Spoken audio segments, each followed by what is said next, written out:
Get off of Instagram and Snap and get off all these blogs and get into something that can really, really move your life forward. So when you spend so much time in the blog world, the Instagram world, the chat world, you're wasting valuable time. If I was young and I had what you have, I had no technology growing up, nothing. You couldn't download a book. You had to go to the library, find the book, and hope somebody ain't told a page out that you want to read. That's what it used to be. Y'all got Google. You can Google anything. You all have stuff at your fingertips that can make you great. But if you could combine your technology with your parents and your grandparents' work ethic, you could be rich, man. But you cannot erase the work ethic part. There is no getting around. Ain't no elevator to the top. You got to take the stairs. The elevator don't go to the top, man. Not in the world of success. Y'all got to start getting gritty, man. I hate it when I see young people wasting their time, wasting all this technology got, just sitting around in this world that's been created for you, that everything is instant. How you rely on technology, and it's a help to you. But young people, you got to get gritty, man. You got to develop some dog in you. You got to understand, you can't Google success. Go Google it. I've seen stuff hopefully you'll never see. And I've seen some things I hope one day you do see. But go Google exposure. It ain't gonna take you nowhere. I've been around the world, man. I have a life of convenience now. But in order to get the life of convenience, you gotta have a very uncomfortable life.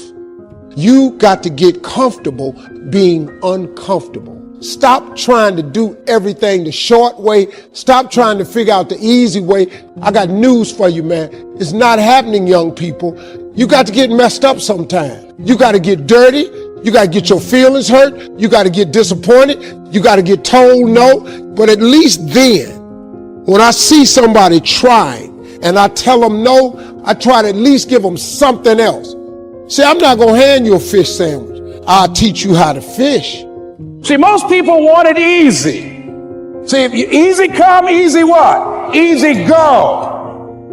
I was hoping that circumstances outside would change. Then here's what I found out. It isn't going to change. So then my question was, if it isn't going to change, how will my life ever change? And here's what my teacher taught me. When you change, everything will change for you. When you get better, everything will get better for you. Work harder on yourself than you do on your job. See if you can find some ways to multiply your value to the market. And he said your income will immediately start to change. You don't have to change the economy. You don't have to change countries. You don't have to change circumstances out there. All you've got to do is look within and see if you can change yourself for the better. And as you change, things will start to change for you. The real problem, which, by the way, no one ever talks about, is that everywhere we look at society, we celebrate victimhood. We are no longer celebrating people who put in the work. We are no longer celebrating people who overcome. Instead, we are celebrating people who have the saddest story, who suffered the most. Well, let me tell you something, guys. You can compete for that your entire life and nobody's going to bring you a thing except a couple likes and a couple comments that people don't mean. The real winners are still and always will be the people who aren't immune from obstacles, but instead see obstacles as an opportunity to get better. They see this as the path to winning, and they are right. The only people that are going to win are going to be the people who recognize the opportunity to improve when they get punched in the face, which happens to all of us. So if that's you, if you're sitting there at home and you're posting sad story after sad story after sad story, realize that that's all you're ever going to have. And I would suggest that instead of seeing life through the perspective of who's going to be the biggest winner of the losers, start being who's going to be the biggest winner. There's nobility in that. There is nobility in overcoming hardship. There is nobility in overcoming obstacles. There's nobility in creating a story that other people are inspired by. You know why? Because it shows people what's possible. It shows people who are coming after you in this life what they can achieve. Our obligation to this planet is to make people behind us better. Do more. Let me explain what I mean by do more. I remember I was in an office. I was brand spanking new. It's 2002, 2003. And Saturdays, we were all young, and there was a bunch of pretty girls in the office. And everybody Saturday night wanted to go to Dublin's. Everybody wanted to go clubbing Saturday night. And I was in the office. 5 o'clock, everyone's leaving. 6, 2 people left. 7, I'm staying. No one's there. 8, I'm staying. 9, I'm staying. 10, I'm staying. Everyone's gone. 11, I'm staying. By that time, I'm so wiped out, I'm not going to the club. I'm going home, reading a book, going to sleep. Boring to you, right? It's boring to you, right? Now, fast forward and ask me what places I've partied and have had fun with. You won't even believe half the stories if I told you. You would say there's no way in the world you've partied with prime ministers and governors and senators and billionaires and all this other stuff, because I didn't want to just get too excited about Dublin's. There was a time it was exciting to me. Again, how big is your purpose? How long will you put your activity with the efforts? And then does it match the standard of behavior that you want to put up? So do more. If a person leaves at 6, you leave at 8. If a person makes 100 calls a day, you make 200 calls a day. If somebody practices 3 hours, you practice 5 hours. If somebody practices 6 hours, you practice 8 hours. If someone reads 2 books, you read 4 books. Just do a little bit more. Do a little bit more. Subscribe to the now mentality. Subscribe to the now mentality. We'll call them tomorrow. We'll call them now. Well, what are we going to wait till tomorrow? Call them right now. What are you talking about? Just call them right now. Do it now mentality. Work ethic is a part of it. Now. Do it now. Not tomorrow. Now. Now. Okay? Procrastinate tomorrow, next day, 3 hours, 5 hours. Let's do it right now. Don't fall for the work smart only concept. 4-hour work week is work smart. I get it. I respect it. Some people like that. Nothing big has ever been built without working very hard. And I'm talking very hard. Very hard. It's Friday night right now while we're shooting this. Everybody's gone in the office. Everyone's going out to dinner. I just got back from Burbank, California. I got a bunch of other travels that's coming up. We're here right now in the office. Why are we doing this? Well, Pat, how do you find the time to shoot these episodes? You never miss a Tuesday and a Thursday episode of Valuetainment. Because some nights on Friday night, I want to go home and kick it and relax, and I don't. And we shoot these episodes because we're supposed to come to you Tuesdays and Thursdays. And do you realize, from the moment we said Tuesdays and Thursdays, we've never, ever done an episode that we've missed on Tuesday or Thursday. Why? It's part of commitment. It's part of showing up. So when people tell me, but I'm sick, I have this, I have that, then this is not your game yet. Then this is not your game yet, okay? Cut distractions. Cut distractions, very simple. You got to cut distractions. You're still going to have some distractions in your life, but you got to cut the distractions that you can cut. Absolute focus. Absolute focus. This is tiring.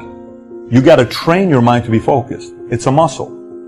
You got to train your mind to be focused. You can do it. So when people tell me all these rhetoric, I need to take this medicine, I need to take that medicine, stop. You're looking for an out. Stop making excuses that you can't stay focused. Practice it. It's a muscle. Stay focused. Have a to-do list. Work ethic has to do with to-do list. What needs to get done next? Eat right. Work ethic requires energy for you to be able to last a long time, stamina, efficiency, for you to be able to go and you're not getting tired by 4 o'clock if you eat right. Cut the fat. Similar to cut the distractions, but cut the fat.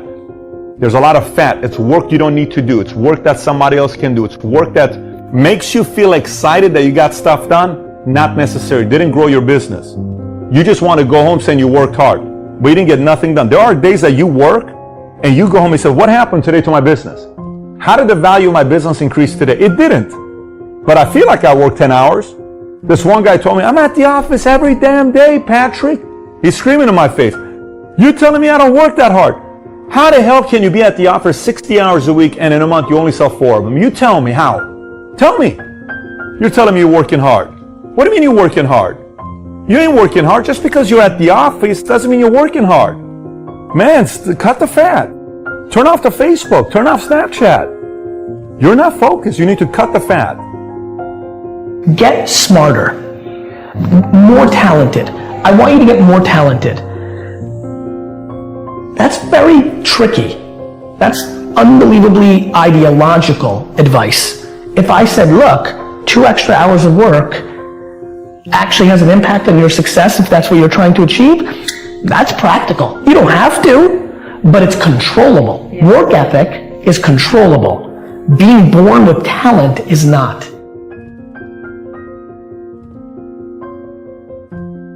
Getting things is not going to make you happy. That's good news in a tough economy. It's a good reminder. You know, it doesn't matter what you get. It doesn't matter whether it be money or opportunity. All those things might excite you for the moment. You know, even a relationship, as magnificent it may be, might be exciting for a while. But if you don't keep growing, that relationship isn't going to stay exciting. So the secret to real happiness is progress.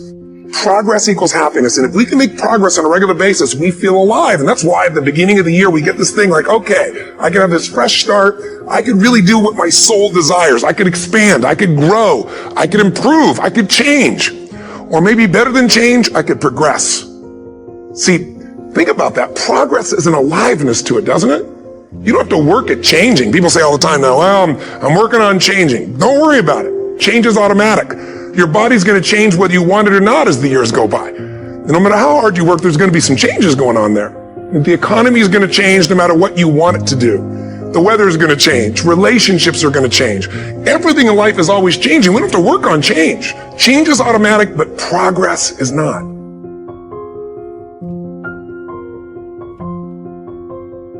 See, I accepted a long time ago I wasn't the smartest, the best looking, the fast enough, with the best background, the most connections. I didn't have any of those things.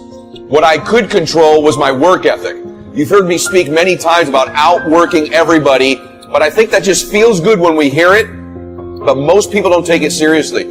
If you think that I have a little bit of success in my life, I can tell you what I attribute it to. Yes, self-confidence, yes, mindset, visualization, goals, all the things I talk about all the time. Listening skills, influence, energy transfer, how to be happier, all of that stuff applies. When you get to winning, for me, it's come down to maxing out. And what maxing out means is you do one more at least than you think you're capable of. So when you're done, whatever you're doing, whether it's at the gym or phone calls or meetings or in sports, one more shot, one more throw, one more swing of the golf club or the baseball bat, the separator is for the winners, they do one more. I'm addicted to one more. And so I want your mantra going forward to be one more. What does that look like if we're working out? That means when we're in the gym and we say, I'm going to do 5 sets of 10, I'm crazy. Like I'm a psycho because I want to win. I want to be somebody. I want to separate. I want to compete. And the way I do that isn't with my giftedness, because I wasn't born with a bunch of gifts. And I think gifts are crap. I think for the most part, gifted people struggle in life because things come easy to them. I like that things haven't come easy for me in my life. I like that I have natural talents in every area. And maybe you like that about you too. Maybe you've looked at yourself all your life and thought, man, I don't have that natural beauty or that natural talent or this gift for creativity or intellect or humor. I don't have any of those things. But what I got is I will outwork you. And so at the gym, one of the things I focus on, they say it's 5 sets of 10. When I'm at 10, I go one more, bam, 11. If I'm running on the treadmill and it's a 45-minute run, I never finish at 45. I always go one more minute, 46. If I'm at the office and I'm supposed to make 25 phone calls that day, when I'm at the end of the day, I always do one more. If I've got meetings, I always do one more. My mantra for 3 decades in business has been one more. Why? Because we get out of life what we think we deserve. And I'm the kind of guy that I know when you do 45 minutes on the treadmill and I do 46, I deserve to be fitter. I know that when I'm lifting weights and I watch you do 5 sets of 10 and every single time I do one more. When it's a set of 5, I do 6. When it's a set of 8, I do 9. When it's 45 on the treadmill, I do 46. When it's supposed to be 20 phone calls, I make 21. When it's supposed to be an 8-hour workday, I work 9. Whatever it is, I always do one more. And what that does is it makes me eventually think I'm doing things other people aren't willing to do, so I should get things other people aren't going to get.